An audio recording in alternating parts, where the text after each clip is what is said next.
ओम शांति। बाबा हर रोज कहते हैं हमारी यात्रा अकेली है। अकेले में बैठ के हमें बाबा को याद करना है। बाबा रोज नए नए पॉइंट हमें बताते हैं, हिम्मत देते हैं, शक्ति देते हैं। यही 4 पेज के बाबा के महावाक्य हैं, जिसने अच्छी रीति हमने पढ़ लिए, सुन लिए और धीरे धीरे एक एक बात धारण कर ली तो समझ लिए कि हमारी सत्य में अकेले की यात्रा है। बाबा ने कहा, मीठे बच्चे, तुम्हें इस रुद्र ज्ञान यज्ञ का बड़ा कदर होना चाहिए। ये यज्ञ है। अब यज्ञ का कदर कितना होना चाहिए? और रुद्र है। रुद्र कौन है? स्वयं शिव। क्योंकि इस यज्ञ से ही भारत स्वर्ग बनता है। तुम इस यज्ञ के रक्षक हो। बाबा ने कहा ये यज्ञ है और हम कौन हैं? इसके हम रक्षक हैं, क्योंकि भारत को स्वर्ग बनाने की जिम्मेदारी बाबा ने हमें दी है। प्रश्न है बच्चे, बाप व टीचर को तलाक अथवा फारकती कैसे और कब देते हैं? कब देते हैं फारकती? छोटी छोटी बातों में रूठ जाते हैं, नाराज हो जाते हैं। किसी बहन ने पूछा नहीं तो बाबा को छोड़ देते हैं। नहीं, आप समझ संसार छोड़ दें, आप संबंधी छोड़ दें, लेकिन अपने बाबा को कभी ना छोड़ें। मुरली सुननी और सुनानी कभी ना छोड़ें। भल थोड़े समय के लिए एकांत हो जाएं, भल थोड़े समय के लिए सिर्फ मैं और मेरा बाबा हो जाए, बस बाबा को कभी नहीं छोड़ना।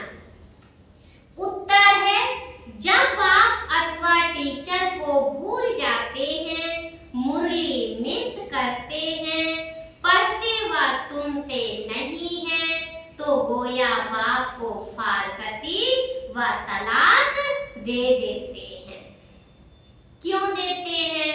यही तो संसार में हो रहा है।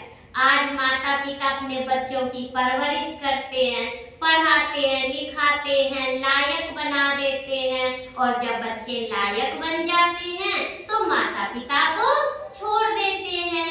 अब इतना लायक बनाने वाला कौन है? माता पिता। अब हमें मनुष्य से देवता बनाने वाला कौन है? शिव बाबा। तो क्या ऐसे भगवान को, बाबा को हमें छोड़ना चाहिए? नहीं।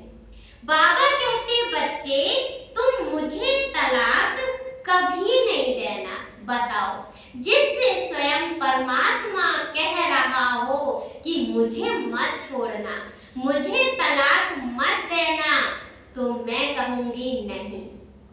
चाहे कैसी भी परिस्थिति हो, लेकिन बाबा बाबा है, मैं आत्मा आत्मा हूँ। दूसरा प्रश्न है, तुम्हारा सत्य ज्ञान मनुष्यों को मुश्किल समझ में आता है। क्यों? क्योंकि देह अभिमान छोड़ नहीं सकते, और बाबा ने सारा ज्ञान किस पे सुनाया है?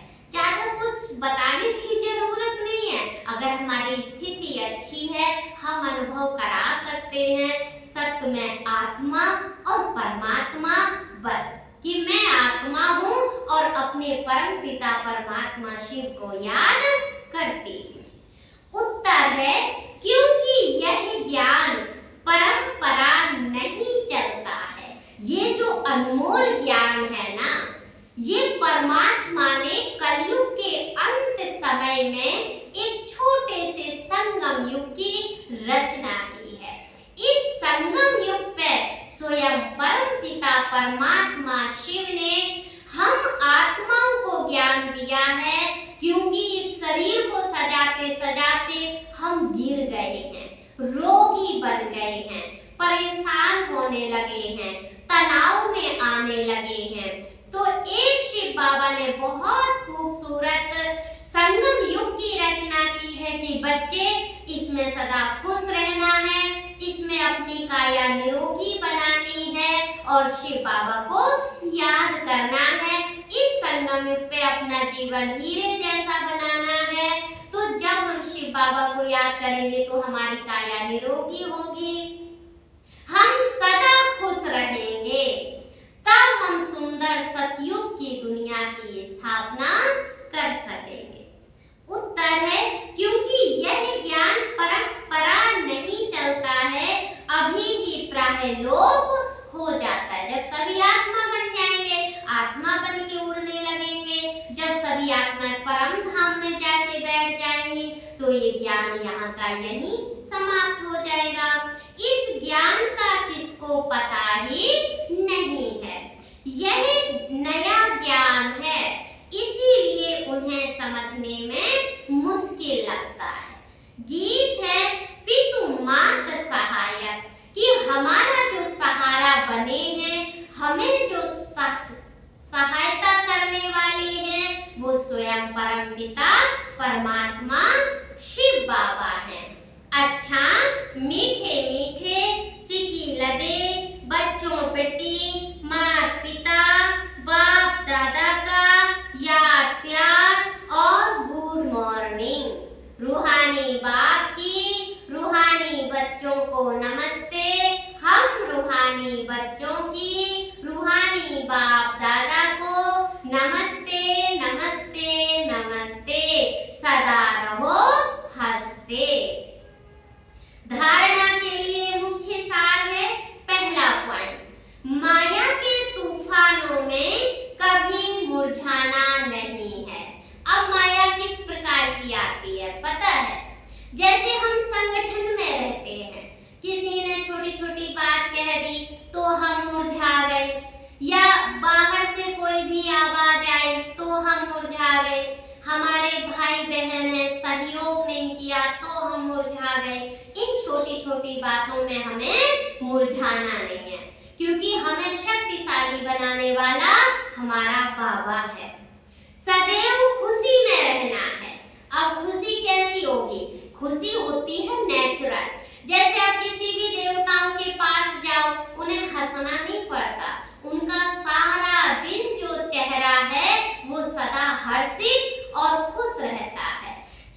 ऐसे ही हम बाबा के बच्चे हैं तो हमारा चेहरा कैसा होना चाहिए?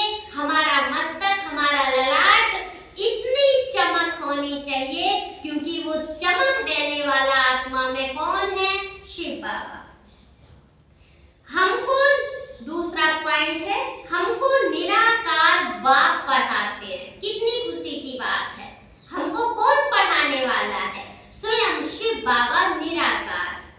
इस नशे में रहना है, इस झूठी दुनिया में कोई भी कामना नहीं रखनी है। कामना होती क्या है हमें नहीं पता। क्यों? क्योंकि जब शिव बाबा ने हाथ पकड़ा था तो उस समय मैं और मेरा बाबा था, और बाबा ने कहा था कि मैंने तुम्हारा हाथ थामा है तो सारी जिम्मेदारी मेरी है। वरदान है, हर रोज की मुरली के साधन द्वारा व्यर्थ को खत्म करने वाले 5 विध ऑनर भाव। ना व्यर्थ सुनना है, ना हमें सुनाना है। हर रोज की मुरली मन को बिजी रखने का साधन है। मन बहुत सुंदर है, मन को सुमन बनाना है, मन को फूल की तरह बनाना है। रोज सुबह उठ के जब हम परमात्मा के महावाक्य सुन लेते हैं तो सारा दिन हमारा बहुत सुंदर जाता है। मुरली की कोई भी पॉइंट पर मनन करते रहो तो मन बिजी रहेगा और व्यर्थ सहज खत्म हो जाएगा। व्यर्थ होता क्या है? क्यों हमें चक्कर में पड़ना? जब हमें पता है हम आत्मा हैं, हमारी सत्य की यात्रा है और एक दिन हमें सत्य पे ही जाना है, तो हम क्यों किसी का भी गिराने की कोशिश करें? क्यों हम किसी का भी व्यर्थ सुने? जितना हम दूसरों का सुनेंगे उससे अच्छा हम उतना अपने बाबा को याद नहीं कर मन को मनसा वाचा और कर्मणा सेवा में इतना बिजी कर दो जो व्यर्थ संकल्प आवे ही नहीं। बाबा ने 3 सेवा विशेष दी है, पहली मन की, फिर संकल्प की और वाचा की। कि मन जो हमारा जब खूबसूरत बन जाता है, मन जब हमारा सुंदर बन जाता है, तो हमें संसार की छोटी छोटी चीजें बहुत सुंदर नजर आने लगती हैं। और ये मन है, जब हम सबसे मन से शुभ भाव रखेंगे, मन से अच्छी सेवा करेंगे कि समस्त संसार का भला हो। शिव बाबा सभी लोग सुखी रहे, शिव बाबा सभी लोग स्वस्थ रहे, ये है मन की सेवा।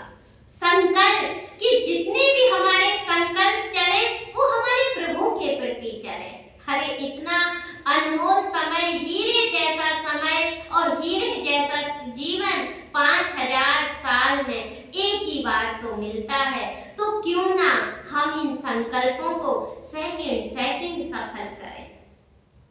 फिर वाचा कि जब हम जो बोलेंगे ना बस वही सत्य होगा। कर्मणा, कर्म करेंगे कितना खूबसूरत हो। तो बाबा ने कहा बिजी रहे, तभी फाइनल पेपर में पास विद ऑनर हो सकेंगे। अगर व्यर्थ संकल्प चलने का अभ्यास होगा तो समय पर धोखा खा लेंगे।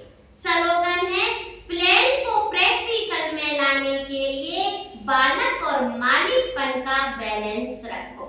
सही बात है, जब तक हमारे बड़े बैठे हैं, हमारी छत्र छाया शिव बाबा है, फिर शिव बाबा ने जो निमित्त बड़ी दीदी बनाई है, अगर वो हमारी छत्र छाया है तो अभी हम बच्चे हैं। और जब तक हम बच्चे बन के रहेंगे, हम सदा सुखी रहेंगे, सदा खुश रहेंगे, क्योंकि जब हम बच्चे ही बन गए तो हमें चिंता किस बात की? चिंता करने वाला बाबा बैठा है। मालिक हम ना बने, हम बालक बन के रहें, इससे बड़ी खुशी की बात और कुछ नहीं है। ओम शांति।